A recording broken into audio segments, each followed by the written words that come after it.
Welcome back to Pop Culture Roll Call, the show where our hosts are watching The Magicians by only viewing the scenes that their character is present for.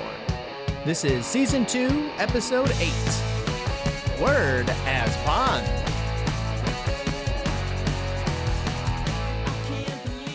Welcome back to the episode of Pop Culture Roll Call. I'm your host Mike. We're watching everything from the point of view of Penny. To left me as always. It's Dasha. I watch everything from the point of view of Margo. In front of me as always. It's Colin. I watch everything from the point of view of High King Elliot, as always. And right here, right now. Hey, it's Brian. I watch as Quentin.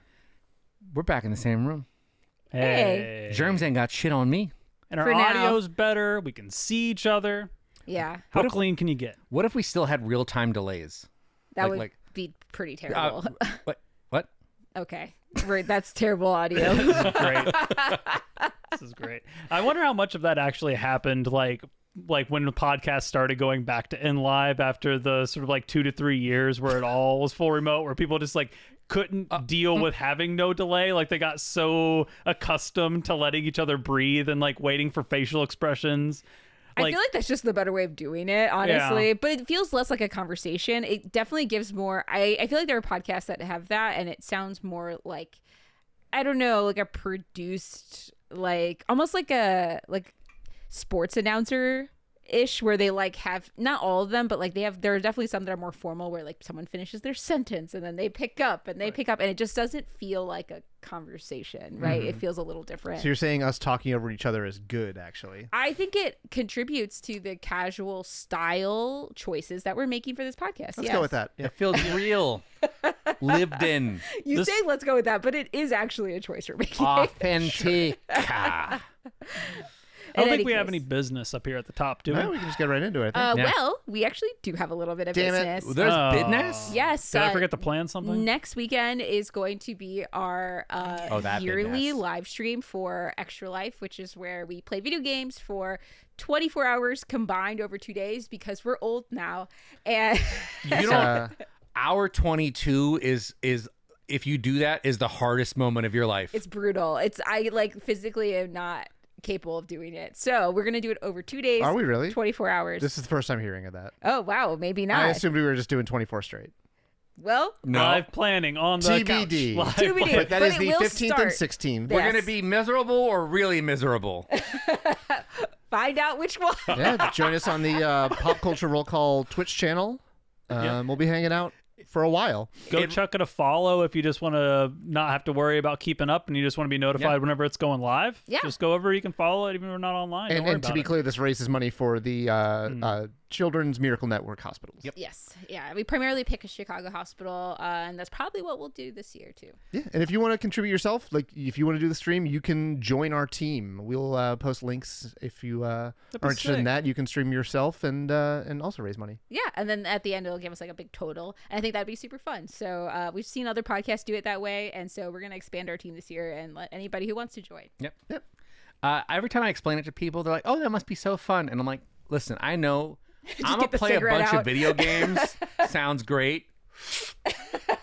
You don't know who you are until it's hour 23 and you're standing up playing Puyo Puyo Tetris to barely stay alive. I will say, It's not that hard.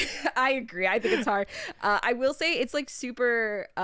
It also gives you like an insight on what games like keep you awake and like what games don't. Like I tend to a lot of cerebral games, and man, at 3 a.m. that is not working out. I think the one year that I actually felt the best and stayed up like and felt like not ill was when I was playing Metal Gear Solid 5 because it's like a shooter, it's like actiony, yeah, which is not usually a thing I will play except for Kojima games, but like that was there's different flavors of genres you gotta like very strategically lay out during the course of 24 hours. When in like in case of emergency, the break glass game is like Hard. a WarioWare, Yeah. like where you have to physically move. Yeah, like a Wii. So. We got to do Lethal Company in the wee I'm hours. good. I do want to get into more friend slop. I was thinking about buying Peak. We'll talk about it later. Yeah, Yeah. but Yeah. join us. It'll be super fun. Give any recommendations in the comments. Send us an email. Yeah, we'll play some Jackbox if people want to get involved there too. Yeah, we'll do Oh, that. yeah. So, yay. That's the business. Yep. We love business. But now on to the business at hand. Non-business. Yeah. The non-business part of the show. Season 2, Episode 8 of The Magicians. We don't know the title. The 'cause title James is- isn't here. And then if he could James just be is not so... editing this. We No, are so, recording like- this about an hour before we're releasing You it. just so... insert what title you think it should be in there.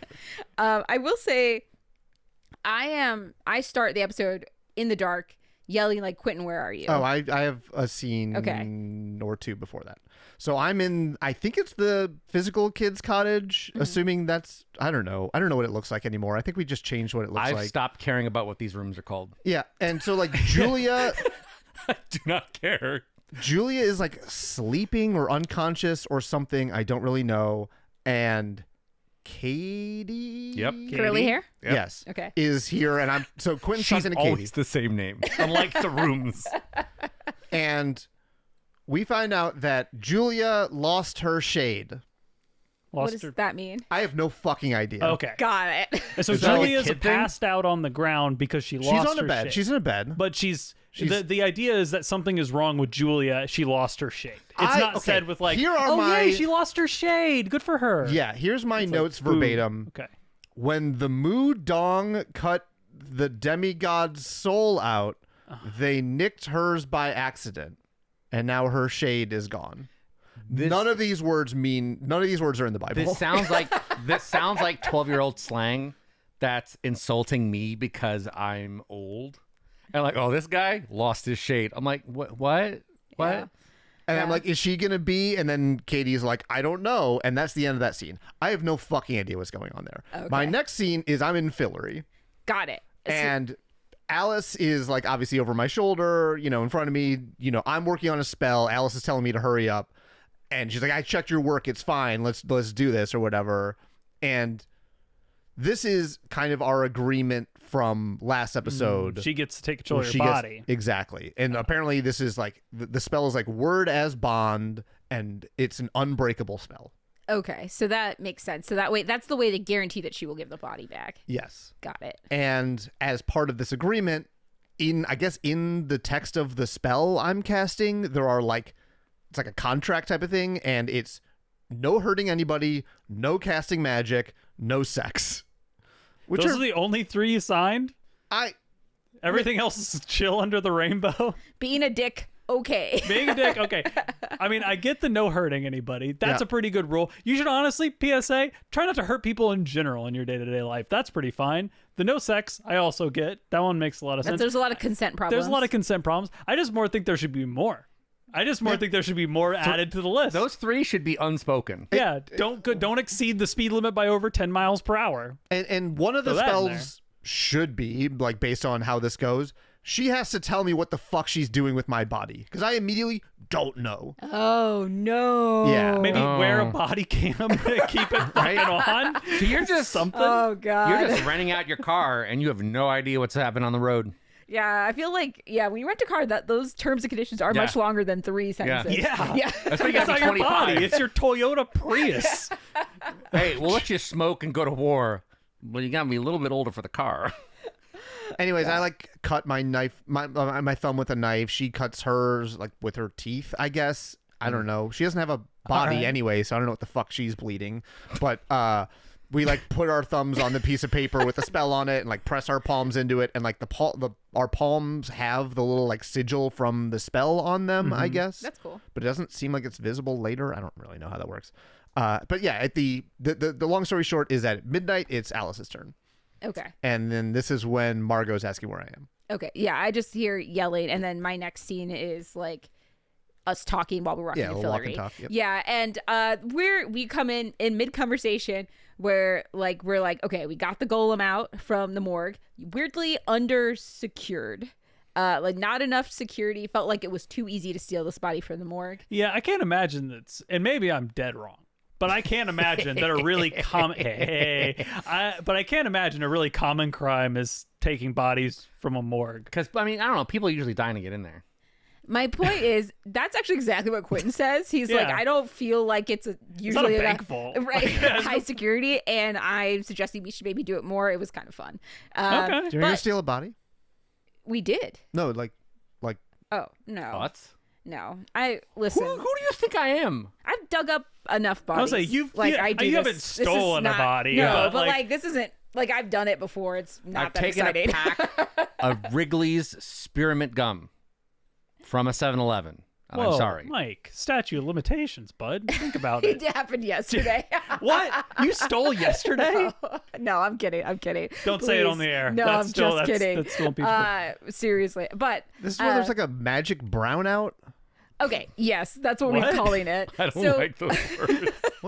the magic, mean? like how he pooped in the well? The brownout term has nothing to do with poop. But I Stassi feel just talked like about it poop. absolutely does. But like you understand that brownouts are a real thing, oh, right? see, no, I don't know that. Oh, so that's a real term. Okay. We don't really have them in Illinois because we have like a decent power We have grid. a nuclear grid, But yeah. there are places where there are brownouts, which is like, the shit. grid can't service the electricity. Oh, like Texas. Yeah.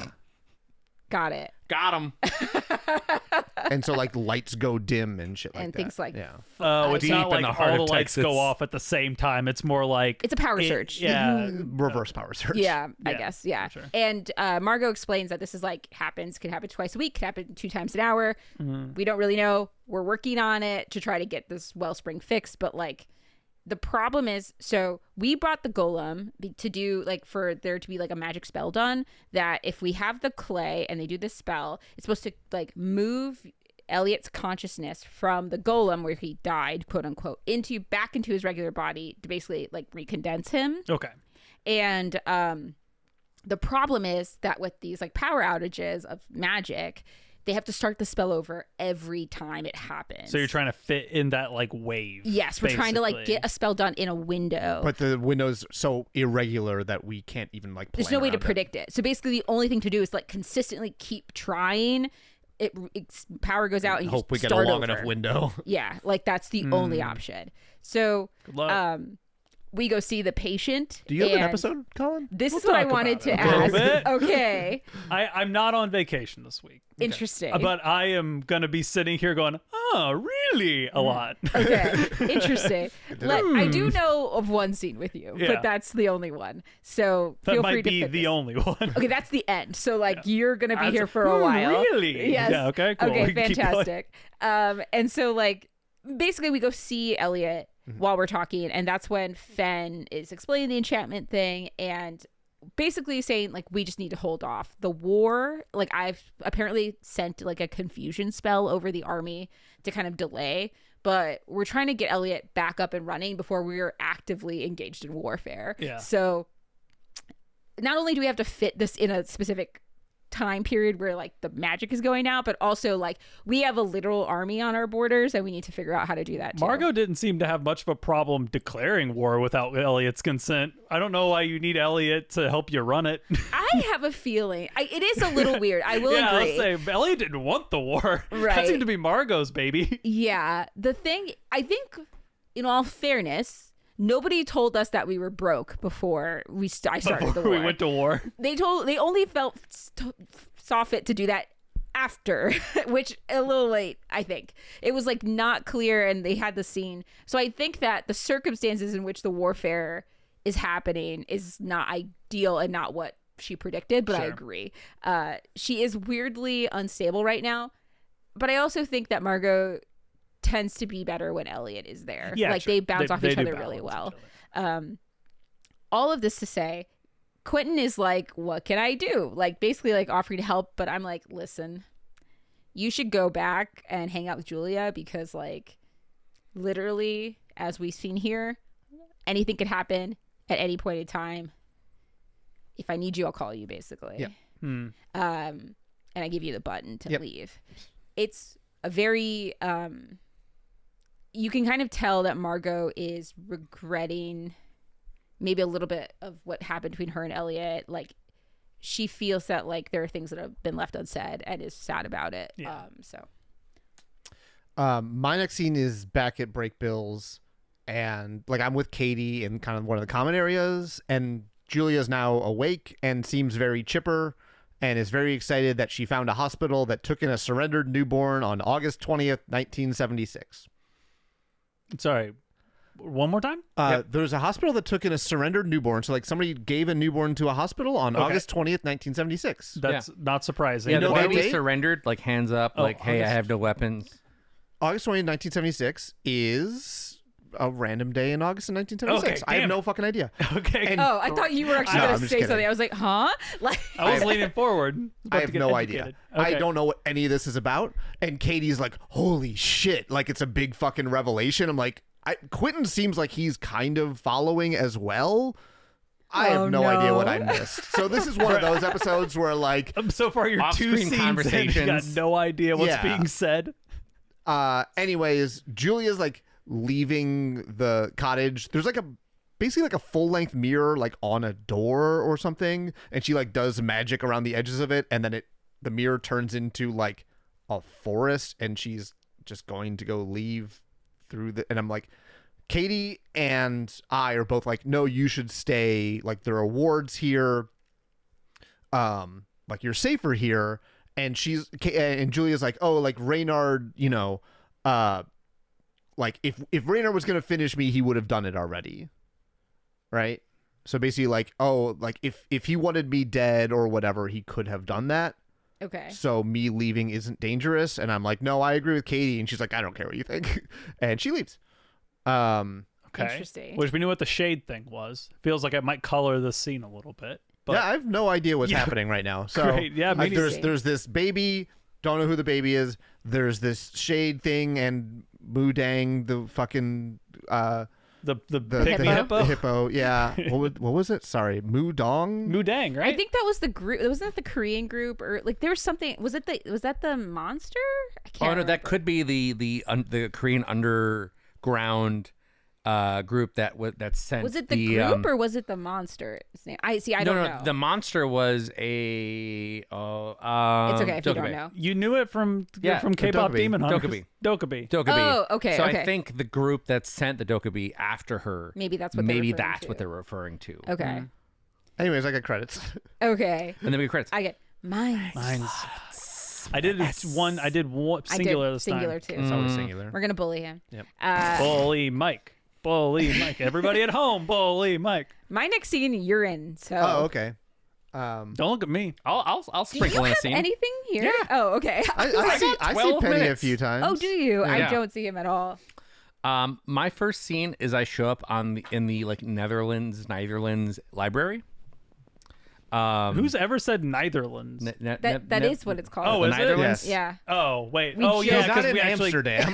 Well, I thought Mike was trying to be politically correct in pronouncing the Netherlands Neitherlands. I was like, well, that's not right. Because the library is neither here nor there. Yeah, I get it now. I'm back. Fucking nerd. Locked bully. back in. I thought it was one of those times where somebody overcorrects political correctness and fucks it. Sorry, go ahead. So I show up, and I think she's expecting me. It's the same librarian. 'Cause she's like, welcome back. And I'm once again looking for the book, Future Movements in Magic. And she's like, all right, follow me. And it's like, wait, don't they have a copy at Break Bills? I'm like, yeah, it was destroyed. I don't get into Nazi books. And God, I forgot about that. yeah, Yeah. it's a wild concept. There was a lot going on last It was episode. a lot. And she's like, well, here it is, but fortunately you can't take it off the premises because you don't have a library card. I'm like, oh no, I got one. I'm just the errand boy. And she looks at the library card and goes, Mayakovsky. I'm surprised the two of you get along. I'm like, oh, we don't. Like, believe me, I'm here for his help. I can't cast. I have to run his errands. I have to, like, once I'm done fetching everything off his goddamn grocery list, I should be back to normal and I'm going to be done with him. Man, Mayakovsky must have been like the A real hottest son shit. of a bitch. Well, I'm just saying, like, everyone knows knows him. Mayakovsky. Like, everyone in power's like, oh yeah, I fucked that guy. Oh yeah, I employed that guy. Oh yeah, that guy I'm in the Netherlands, but I also know that guy. He also has a library card here, which Yeah. seems like kind of hard to get. We didn't even know this place existed until like 4 episodes ago. We're going to learn her opinion on him shortly. Oh, I'm not saying we like him. I'm no, just I saying don't think yeah, anybody yeah. around. likes him. Yeah. Because she's like, I could put a rush on this book if you're sure that's what you really want. I'm like, yeah, I want magic, so yeah, I need the book. And she's like, yeah, but to pay for it with servitude to a lying drunkard. So she's not a fan of me. She's not a fan of him. Yeah, I can imagine that. Not a good guy. Most people are not a huge Yeah. fan of this guy that takes advantage of his students. Not bien. And I'm like, well, what's the alternative? And she goes, well, us, the Order of the Library. We're master magicians. We can help you. I'm like, okay, what's the catch? And she presents me with this contract. And it's like, the contract initiates our services in exchange for unlimited manual and magical labor bound in service to the library up to and after my death. I'm like, are you kidding? And she's like, oh, it's all pretty standard. And then I continue reading, for a period of no less than 1 million years. Are you joking? And she's like, no. And I just travel. Like, I just leave. So, okay. So yeah, so just servitude for a million years. In exchange for what exactly, though? Their help. Okay. Huh. So you scratch our back, and then we scratch your back, and then you scratch our back for 1 million years. I have a question. I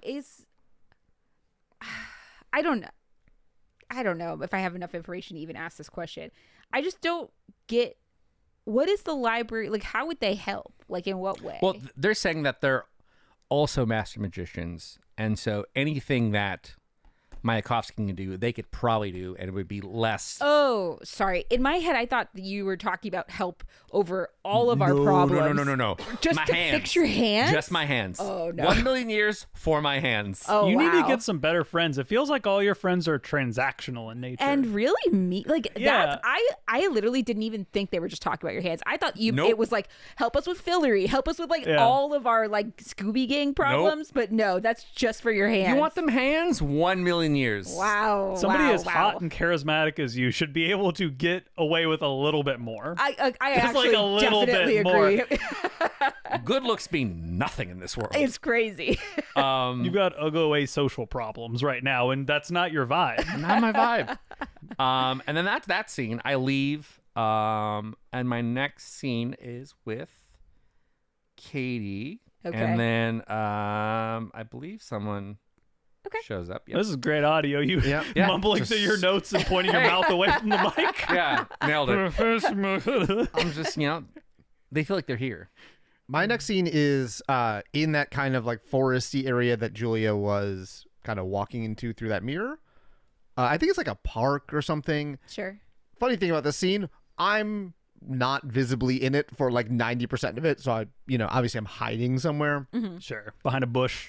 behind a tree. Yeah. Behind a tree. And so Julia's like walking through this park, I guess. And there's like a guy who's like not looking at her. And he's like, hi, Julia. And Julia's like, oh, like, you seem like the type to move on quick when you're finished with the girl. And the guy's like, generally, unless they're carrying my child. So this is Reynard. Oh. Got it. Okay. And he's like basically claiming that he was protecting her, and more confusion on my end here.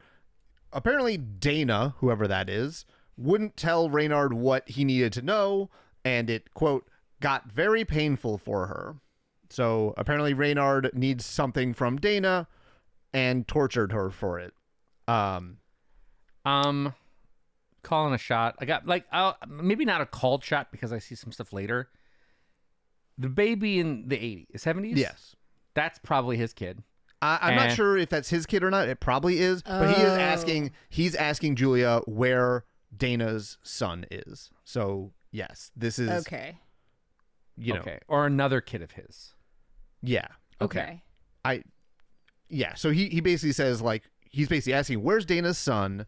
Julia says she doesn't know because she's also looking for him, right? Like, that's how she picked up on this 1970, like, hospital thing. That's Dana's kid then. Yeah.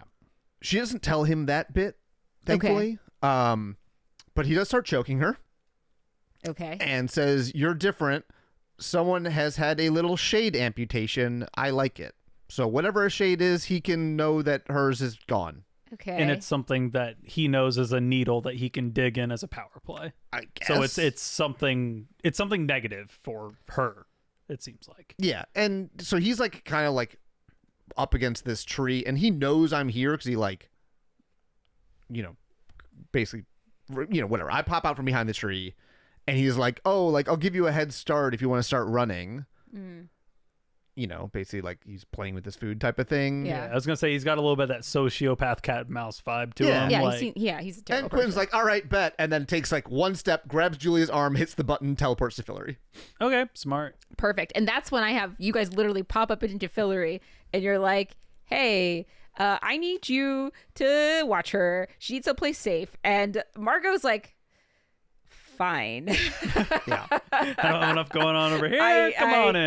I also don't like Julia. Yeah, right. We've talked about that a couple times. So that's definitely part of it. But you just like vanish immediately. Do you have a continuation of your scene? So yeah, I have like a very small bit in Fillory before you get there, actually, where Okay. like Alice is there, Julia's there. Julia's talking about how she doesn't want to sit on her thumbs here in Fillory. I'm like, there's a bunch of magic shit. Go find something you can use, basically. And Alice is like, she says like TikTok, like, you know, like time, you know, clock's ticking or whatever. This is when you come in. You know, Julia, whatever. I teleport out. I think just using the button. Yeah. And then my next scene, though, I think we're in the physical kids college. I'm not actually. It's very brief, but Alice is like TikTok, and then I basically like blackout. Oh, because it's time to switch over. So she It was is rushing you midnight. because she's like, it's almost midnight. It's Yes. time for me to take over this body. Right. That makes sense. And you probably have to be in the human world because you explicitly banned Alice from using magic. So Yeah, I don't know. I guess I would assume that means she can't use the button. I would assume so. I Here's don't know the if other devices- thing. if it's This is just- a terrible agreement that you made because if Reynard comes after you while Alice is possessing your body, Defenseless. you are defenseless. Yeah. That seems like actually a huge problem. A lot of bad deals.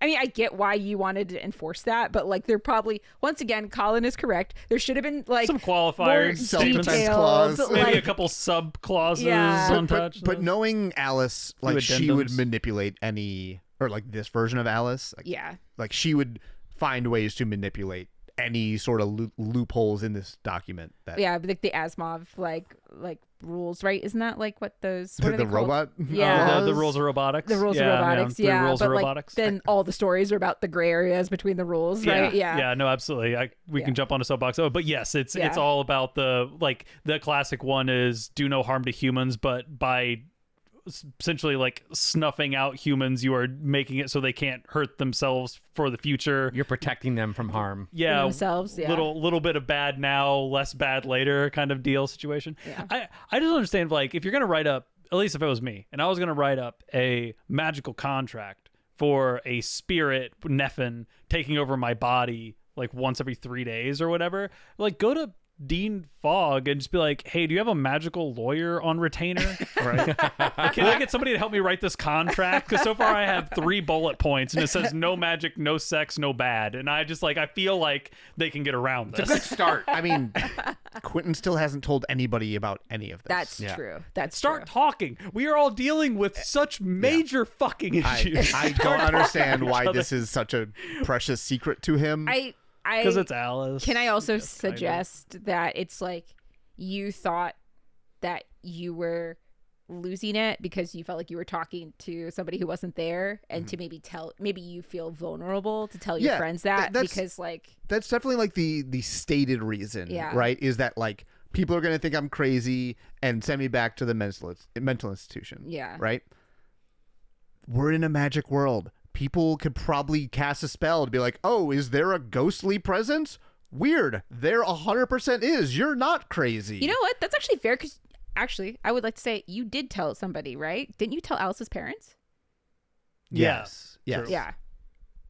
That is- And So- then we kind of left the Bye. yeah. Yeah, I don't know. I mean, they weren't particularly reliable Yeah, it's people, not so like- that's part of it. But fair enough. but I realized like, wait, there are people that know. Yeah, sure. Yeah. But none of like the plot relevant people. Right, but I guess it's like actually makes my excuse for the show not work because it's like it didn't take much convincing for them. So it seems like it's actually not but that they surprising. also want to be convinced, That's fair. right? Like to them, it's very easy to, if somebody's like, hey, your daughter's still like alive in some form, that's like a thing that they can like latch onto and be Yeah. like, oh, I hope this is true, so I'm going to believe it. Yeah. Whereas getting, like all these people who are like are my friends, but like know some of my backstory and have kind of like had their ups and downs with me. If I'm like, I'm seeing ghosts, they're like, oh, you're crazy again. Cool. Yeah, I get what you're saying. That's fair. Yeah, that makes you start sense. getting to like predatory psychic behavior kind of thing, like But I bring up just dead.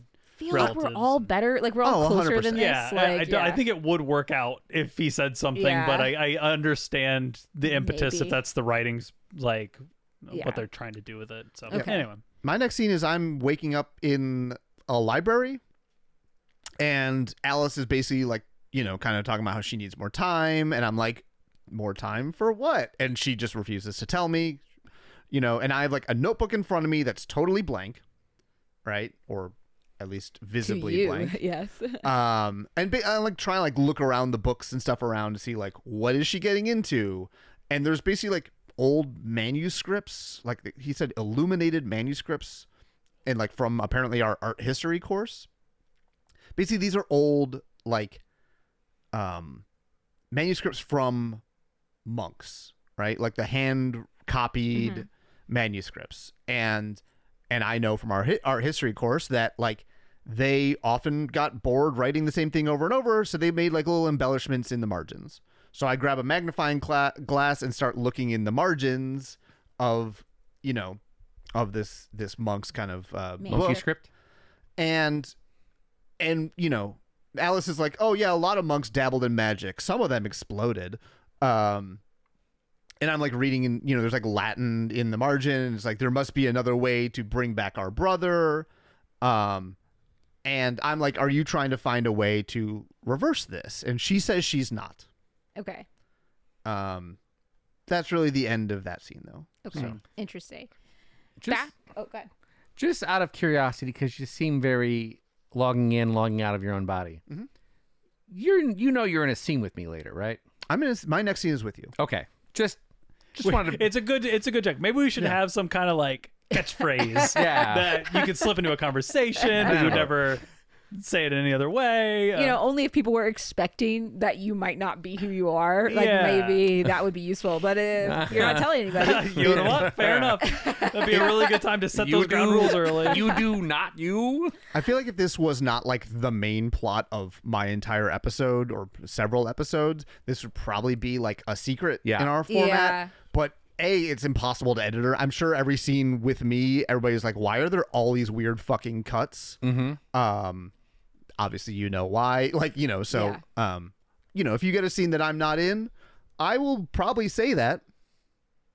Probably. I don't know why I said probably. Adding suspicion to myself. Yeah, I just want to make sure he's aware, or I was aware that he was him and not him. Got it. So we'll go back to what I'm doing. I'm sitting with the council. We're talking about war planning. We get the name, the illusion guy from the other country. Chris Angel. Ilario, which I think is like very lame. The illusion man is Ilario. Come on, Ilario the illusion man. Can we do better? Yeah, Chris Angel. Yeah. Can we do better? No, I said do better. David Copperfield.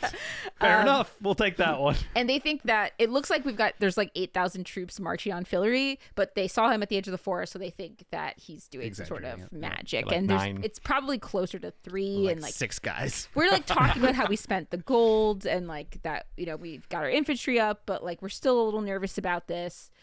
The problem is that they are going through the one-way forest, which is a forest of sentient trees that apparently doesn't like Fillory very much. It's the Isengard situation. Yeah. So we need to we're trying to figure out how to manage that because it's like not ideal, right? And they don't like us, so there's like we don't really have a way to talk to them. Gotcha. Julia has been sitting here this entire time and is listening, and she's like, she starts talking about Jane Chadwick and how she she made a deal with like their representative, which is a druid. So she makes a suggestion against like everybody else in the room to like go talk to them, and I agree just because like what else are you gonna do? What else are we gonna do? Sure. So might as well try diplomacy now. Right. So we go declare war and then try immediately diplomacy. Right. So we go, and it takes a little bit, but we get this druid guy to come out who is basically like just like a guy in like patchy like forest-esque, like I don't know, very D&D. Does he have like Radagast vibes, like dirty hair and like leaves and twigs and kind of like old gray he's beards? He's like young and hot because this is a because show. it's TV. Well, yeah. it's not a well-crafted No, he's universe. like buff and jacked and looks like, I don't know, a superhero Looks basically. like more of like a Halson and less of a Radagast. I feel like buff and jacked are two different things. It is. Buffed is charisma, jacked is your physical stature. Yeah. And he's got pointy ears, but what's actually interesting in how they like probably distinguish him from like an elf really is that like half his face and like body is like moss. So it's like growing. It's actually pretty cool makeup. I liked it. It probably wasn't like super hard to put on because it was probably all laid onto. He's got to get that looked at. But it looked so good. I liked it a lot. But it's like very like, okay, you guys have a limited budget. This is a television show. Like there's only so much druidness we can get going on here. Get a dude with some pecs and chuck some moss on him and let him ride. Yeah. They immediately like kill the vibe though because one, Julia's confused because like I thought all of the druids were women. What's a man doing here? Question. Wow, sexism. And two, immediately the dude is a misogynist. Wow. Straight So up. not only is he not a woman, he's also a misogynist. I was hoping Like they were going to a do some 1-2 like punch. transition Yikes. thing. We're going to start playing with gender norms. Now we're just going to be Nope. a misogynist druid. He's a Yep. jacked, buff misogynist. Yes, Everyone, and it, like, everyone's least favorite, everyone's As old as least time. least favorite friend's first D&D character. So what are you thinking for your character? I'm thinking I'm going to play a misogynist druid. Yeah. Really? I'm like really buff and jacked. Those are different. And I get all the ladies. I get all the ladies, but I also don't like any of the ladies because I'm a man's man. Chaotic, neutral motherfucker. And I don't have any family. I've been alone since I was 2. But I'm also an orphan. I was raised by wolves who also hated ladies. And I'm an orphan from the wolves. incel wolves. Incel wolves. I could turn into a pack of incel wolves so fast. Incel wolves. It's such a choice. Anyway. Never mind, I'm background on this guy's character. So the reason I know this is because he talks about how it's like such a major insult that like we showed up here and the king didn't bother to come. And I'm like, yo, I'm the high queen. And he's like, the insult's been noted. And then he's like, you're dismissed. And he just like turns his back and like leaves. He basically dismisses us. He's not interested in anything we have to say. He does mention like at the beginning that humans have from Earth, like the royal families of Sure. Fillory seem to like have little respect for nature. A fact that caught. Like, what are we gonna say? Like, broken clock? yeah, like there's just like there's nothing we can do about that. That's just true. How could you say something so brave and so true? But also, like, I admire Margo for her being like, okay, so what? Like, new day, different ruler. Like, what do you want me to do? Like, and I kind of get that, right? She's like, I'm not those people, but also you are the head of a state But that also- has had a history, so that you are that is your circus. Those are your monkeys. When is the last Like, time Margo recycled a Coke can? Let's Come be on. real. She doesn't give a shit. And also, don't forget, like, earlier when she was talking about the trees in the forest and they were like trying to talk to her about how to deal with it, before she got to diplomacy, she was like, should we just axe it, the entire forest? Should Yeah, we just Margo like needs to burn it calm down? the fuck down these last couple weeks. Take one step back, Margo. So in all fairness, like She's not beating the allegations. She's No, not beating she's the not. allegations. He was kind of on the money. He's still misogynist though, and he sucks. I decide to just go. I'm like, all right, Julia, let's get out of here. Here's the thing. There's a long shot while Julia is like staring into this forest where the guy went back, while I'm like walking back to the carriage, and I'm like getting smaller and smaller in the distance, and Julia is still staring at this forest, and I'm like, oh my god.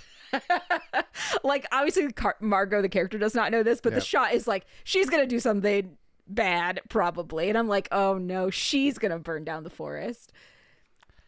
We'll get there. I don't understand how like Julia became the most like impulsive kind of character in the show. Like the first couple episodes, she seemed like she was kind of like the level-headed one. Yeah.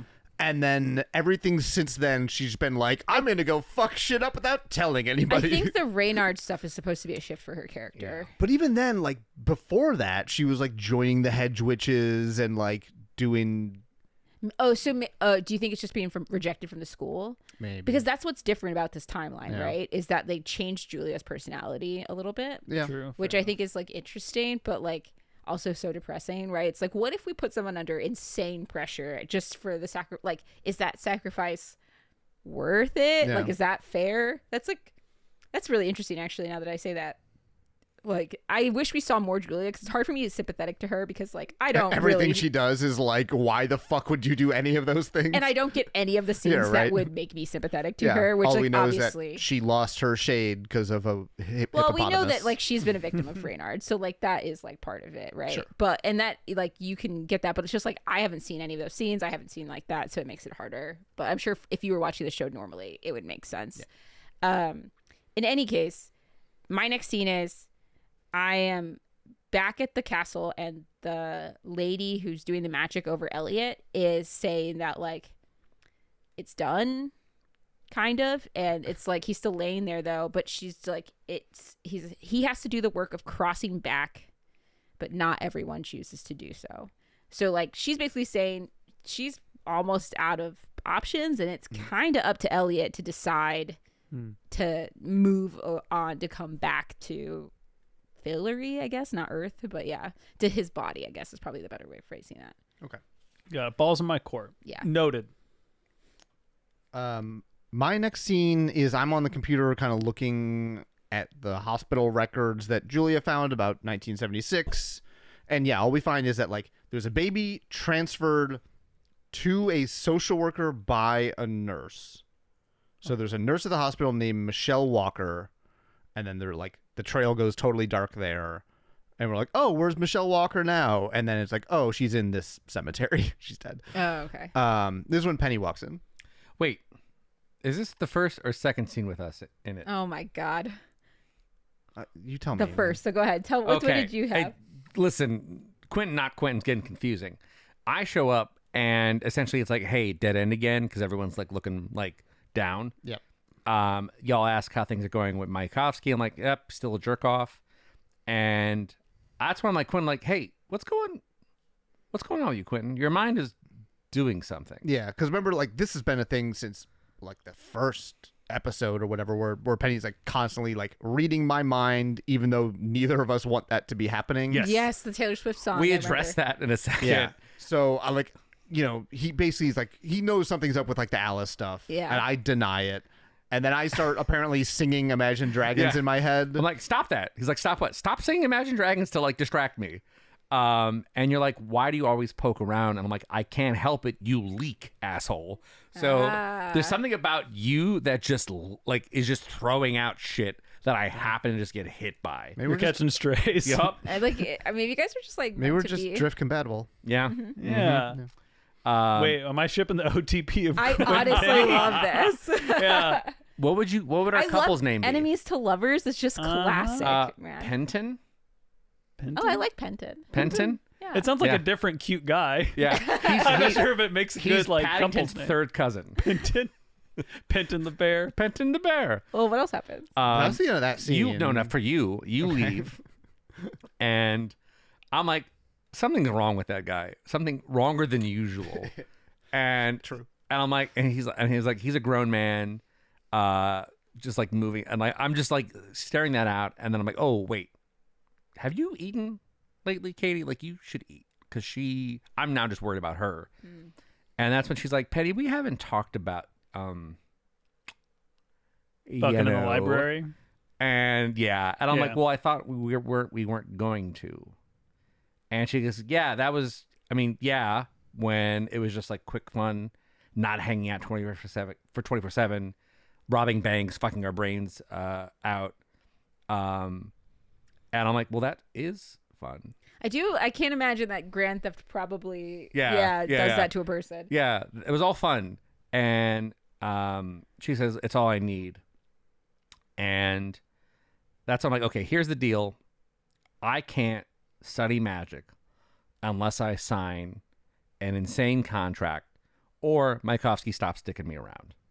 What I can do is help stop the evil freak that tried to rip your heart out of your chest. I'll sleep better with him dead. Simple. If you want to keep things professional, fine. No big deal. And she shrugs and like, good. So it's like, it's this like, we're not?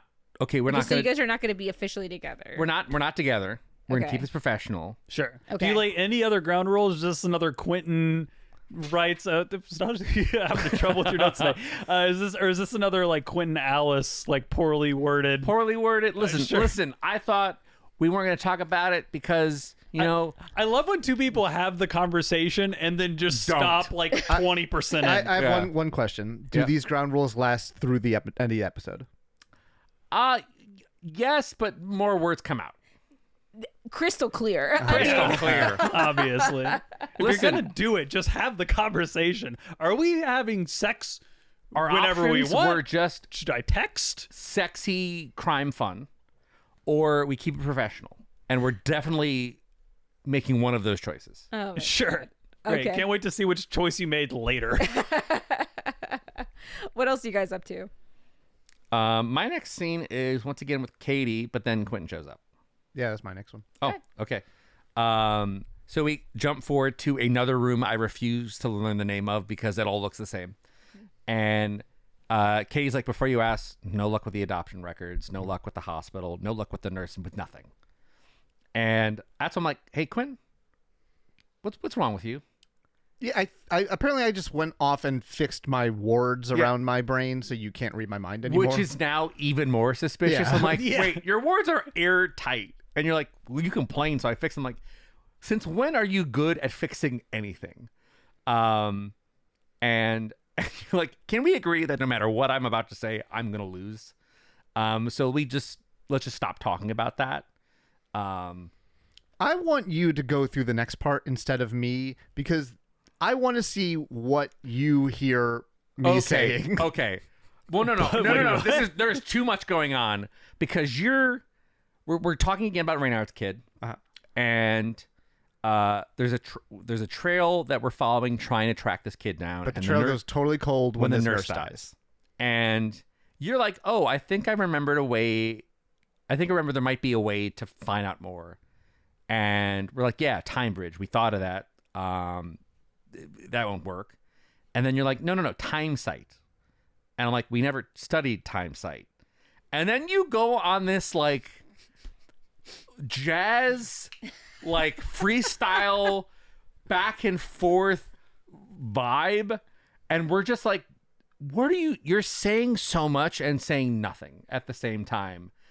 And you're like, well, me and Alice, Alice, we used to, there's a thing she knew, and then we would sometimes talk about it, and she was like so selfish sometimes with supplies, and I'd be like, hey, what about 30 more minutes? And we're just like, nothing you're saying is of interest right now. Nothing you're saying is entertaining. So what I'm hearing is that Alice is telling you what it is as you're She's like, talking. refusing to tell me what it is. You were actively bargaining with her. And she's Oh, like, you're having a conversation with Alice in your head. Yeah. Got it. yes. Okay. So I'm having a conversation with Alice where Alice is like, I want another hour. And I'm like, 20 minutes is what I would tell Alice back in the day. And then she she's was like, so 30 selfish. final offer. And I'm like, fine, 30. And like, you're just hearing, obviously, my parts of this, which is got to be insane. Wait, you're renegotiating your contract that already fucking sucked? Yeah. You didn't even settle on a time limit? These people. So it Swear to was God. like, it was like an hour a day or something Yeah, like yeah. that. And now we're renegotiating. And now, she has information or tools or That's whatever useful. that is useful to us. And she's like, I'm not going to give it up for fucking nothing. I feel like you give it Blagojevich half an style. hour for information moving forward, like all information you moving gotta forward. lay some ground rules. Yeah. Not just Does, like does one nobody tiny, have a kid? You gotta lay some Yeah. ground rules. like one tiny piece of information. She could literally hold it back, Yeah. a part of it, to get another half hour. Yeah. It's like it never ends. Yeah. Like You go into, here's where, you describe what happens. Like, no, because my whole note for this entire thing is Quentin gets weird. It sounds right. so do you make this deal? So yeah, I give her an extra half hour, and she basically gives up that it was a phosphomancy thing, which is her specialty, Got which it. I should have been able to fucking put that together. Yeah. Yeah. But like Professor McKellen has like a scope in his office. A viewing device. And you're like, hey, Penny, I'm like, I'm already gone. I've already okay. went to go get it. Okay. And then the next scene is we're in the hospital. We're in the hospital in present day. Yep. And Are you guys like? I mean, should I we have just like keep- one more scene. Okay. Honestly. it's a viewfinder. It's like literally like a Viewmaster, like the thing where Yeah. you like click the click, little click, click, slide click, and click, little circles. little kid's kinda. toy. That's Yeah. cute. You set it to a date. Yeah. Yep. So it's August 20th, 1976, and we're like, okay, what do you see? And you're clicking through. And like basically every time I click the thing, it basically gives me an image of the thing I'm looking at in the past. Okay. So it's That's like click, and then like the nurse moves another foot, click, somebody else comes into the frame, click, whatever, right? And basically what I see is there's like a baby in this nurse's arms, and there's a guy in a suit that comes in, and like the nurse hands the baby to the guy in the suit, but his face is like scratched out. Yep. Like it's like somebody took their fingernail on like the negative and like, and so you can't see his Every face. shot of him. Like any identifying information. So like what we kind of surmise from this is that Dana, the mom, I guess, hid the baby's identity and like things related to it, like even in the past, like using spells. So like there's a spell protecting The identity. the Okay. identity here. Yeah. And so now we're again at another dead end with this whole path. Okay. You know when and where and how it went down. You just don't have any knowledge of who. Yeah. Which I is the mean, important bit. To me, it's like if we have this little like, Viewmaster thing, we could just follow this guy and keep taking photos and see where he goes, but we don't do that. So. Okay. I want to just put in here. So, I am in Elliot's room. I ask Fen and the witch lady that's doing the magic to leave. And I give this very sad, heartfelt plea to Elliot. This is when Margo starts to like tear up and is like talking about how she's faking it and like she needs him here. And like, she says, I know you low key have a constant death wish, but like, I need you to come back. It's really sad because she's just talking to him and the scene ends and like that's it. Like he doesn't wake up, there's no response, no magical like thing happening, it's just nothing.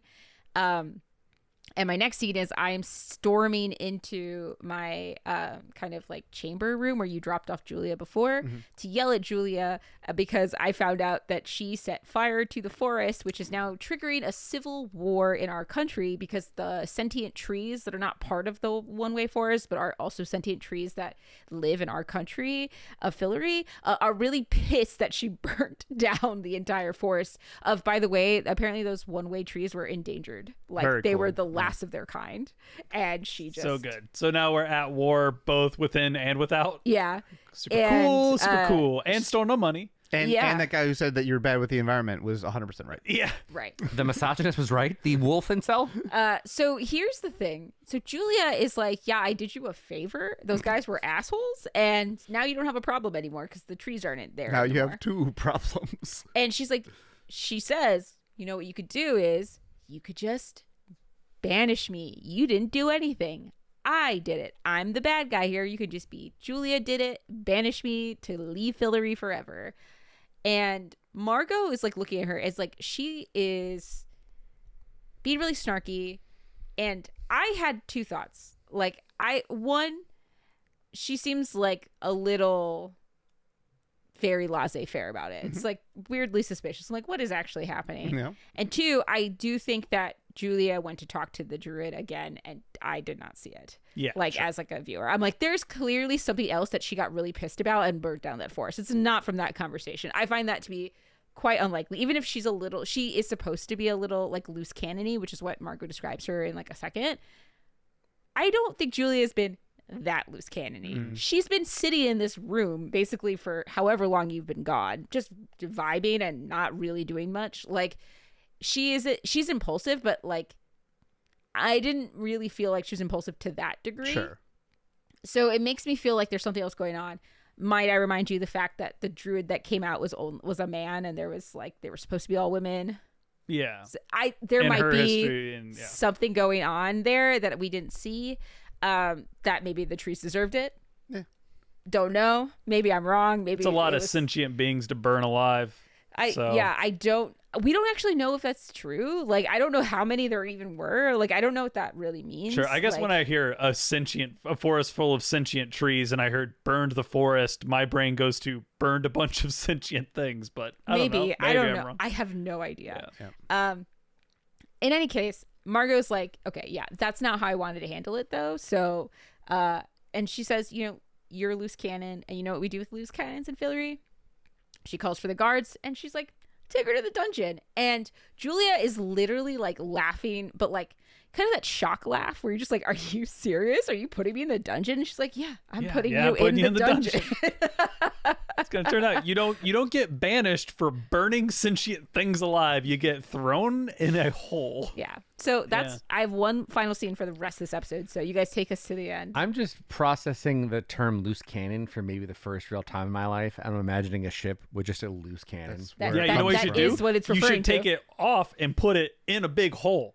Like, or in the water, I don't or think in I've the bottom of the ever- ship, but don't use it. I don't think I've ever just pictured just strap what it that down. looks like. And Yeah, in the basement. Sliding across the deck. not good. No. It's Wow. not good. Cannons are heavy. They Uh-huh. are. I wake up outside, like in the grass. Mm-hmm.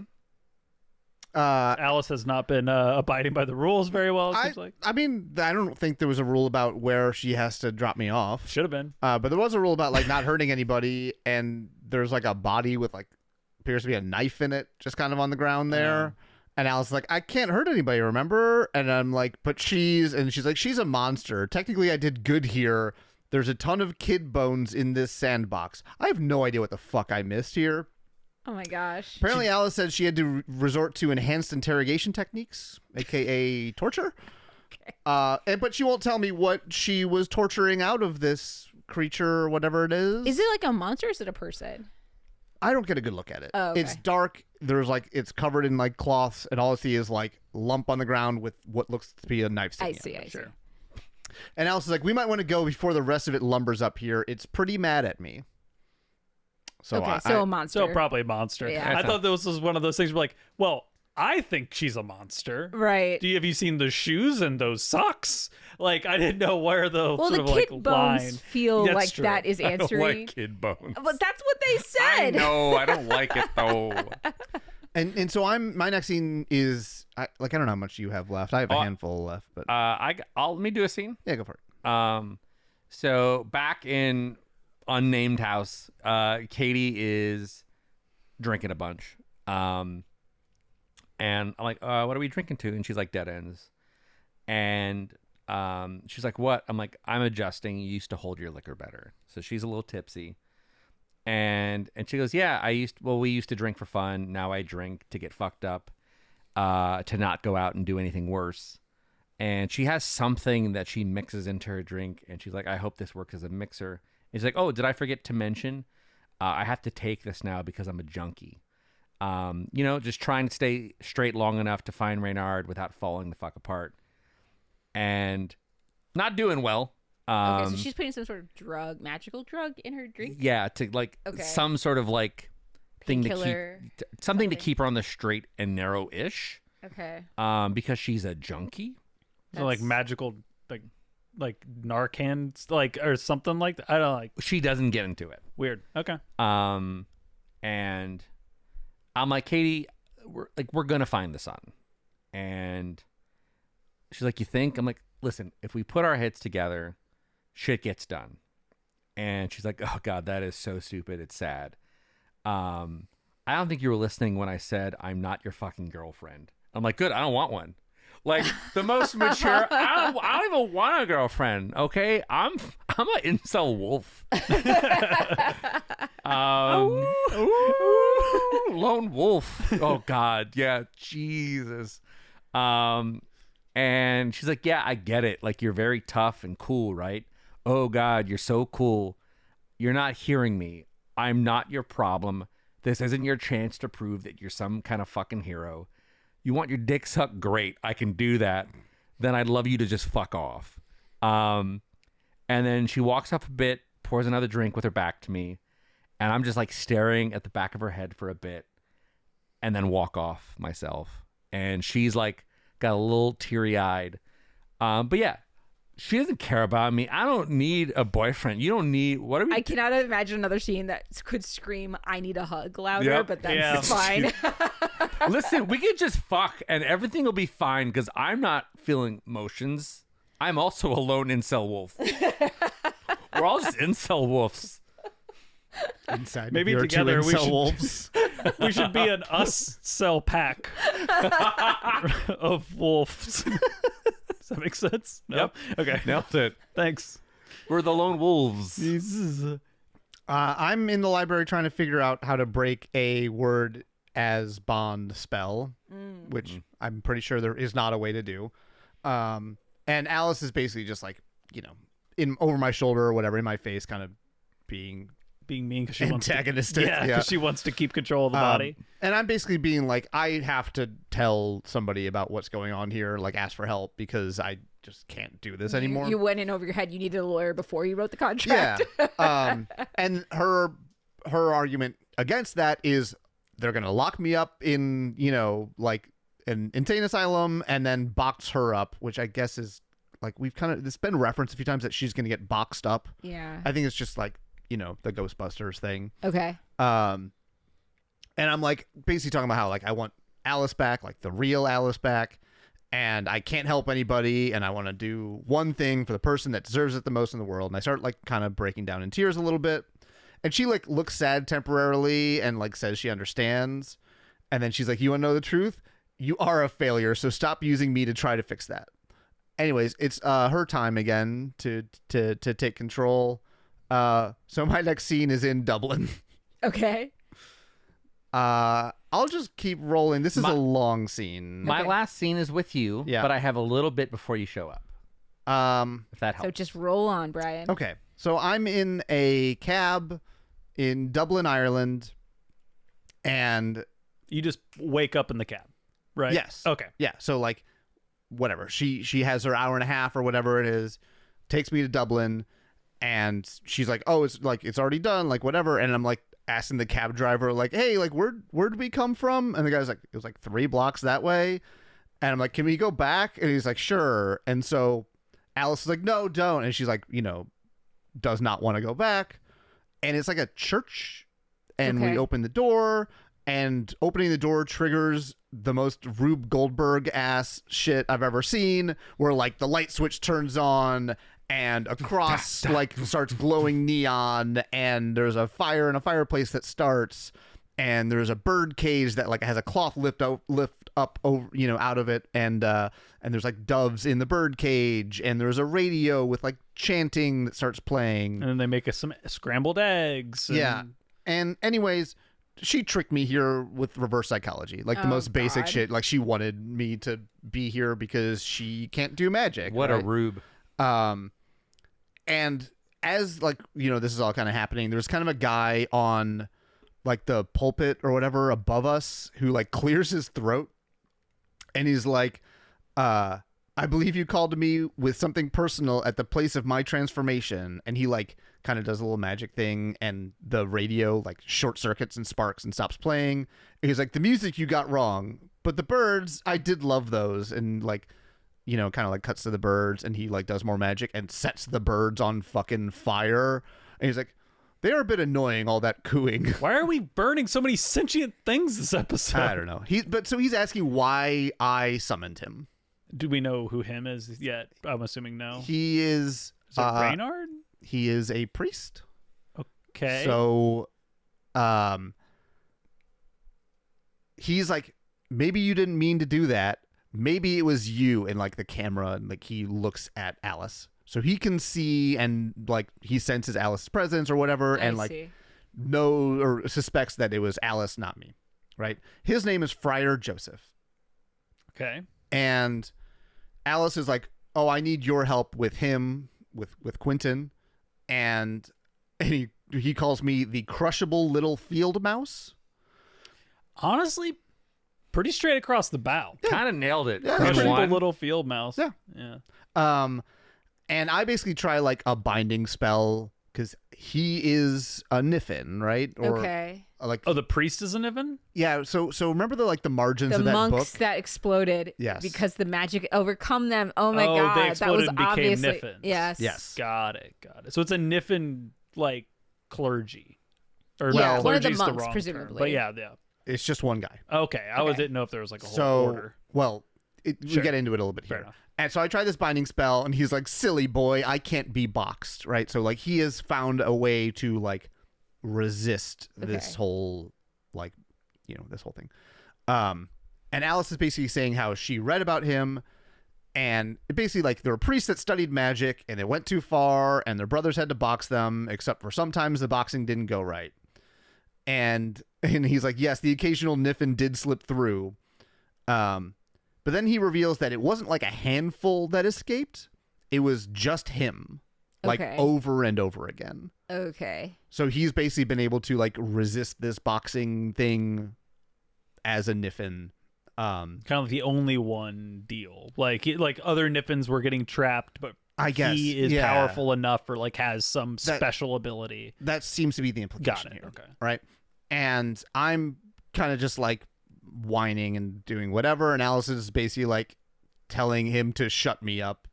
And so he starts like force choking me and like throws me to the ground. And she like, I'm being choked, right? Alice tells him to stop because if I pass out, she won't be able to talk to him anymore because, you know, whatever. So this guy has been like this for 6 centuries, and he's like, the things I know you can't even imagine. And she wants to go with him, right? And she's like, why would you like come with me? You can't even get out of this shoddy little magician.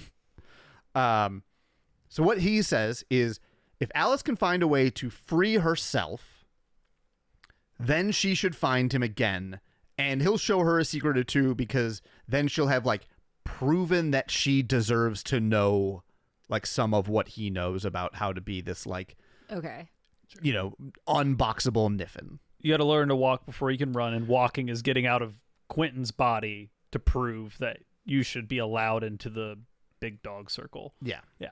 So, he basically like whispers like, you know, thanks for the birds, and disappears. Thanks to those birds I got to burn. So sick. Alice is like obviously upset here, and, you know, tells me to shut up and says, the sound of your voice, your breath, your body, your mind, your weakness, I can't stand it. And I start bleeding out of my nose. Jesus Christ. Cool.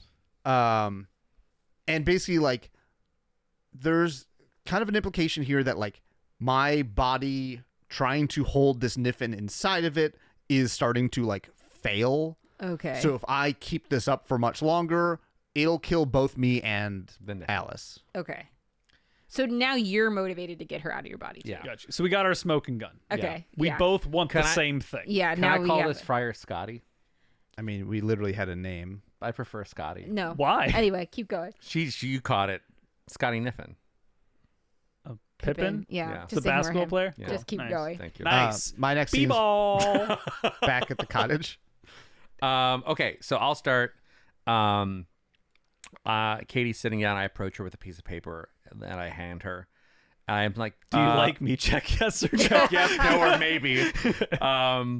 And it just from the book of Dana Wallens, and she starts reading it. His adoptive mother christened him John Spencer Gaines, and she's like, "Oh my God, you found his name." I'm like, "Stole technically, but I think the librarian will let it slide since I'm now an employee." And she's like, You gave 1,000,000 years. and she's like, "Wait, you signed the insane contract?" I'm like, "Yeah, it's okay." And she's like, "How the hell is that okay?" I'm like, "Because I got magic back. At least the order's up front with what shit costs. Plus, this way I see it, I should be dead by now. Everything from this point on is a bonus." That is actually a fair point, because like if the guy from the South Pole was just gonna keep you running errands forever, you never actually had an end date. It could be 1,000,000 years. Like Exactly. yeah. And I'm like, who gives a shit about the future? And she's like, "Did you do this for me?" I'm like, "Well, I mean, not, yeah. Like, yeah, I did, obviously." And she's like, "Were you not listening to a word I said?" I'm like, "Yeah, I was listening, but guess what? It's not up to you to decide what is worth my time. I get to do whatever the fuck I want with my time, even if it's spending it on a girl who threatens to bail out all the goddamn time. Guess what, Kady? I don't think I was ever gonna see you again, and that puts everything into perspective. So you know what? I love you. Okay, deal with it." Oh. And then she's like, "Shit." And like I didn't call it out in like an earlier scene, but like it was nice to kind of see like Penny is a lot of cool bravado. Like his whole fucking aura of like, I don't give a fuck. I'm cool. Look at my drapey clothing. And then tell me I'm wrong. And then with Kady, you get that lint of like, you're a fucking nerd. You're this little fucking dork who's in love, and you let it slip when she's around.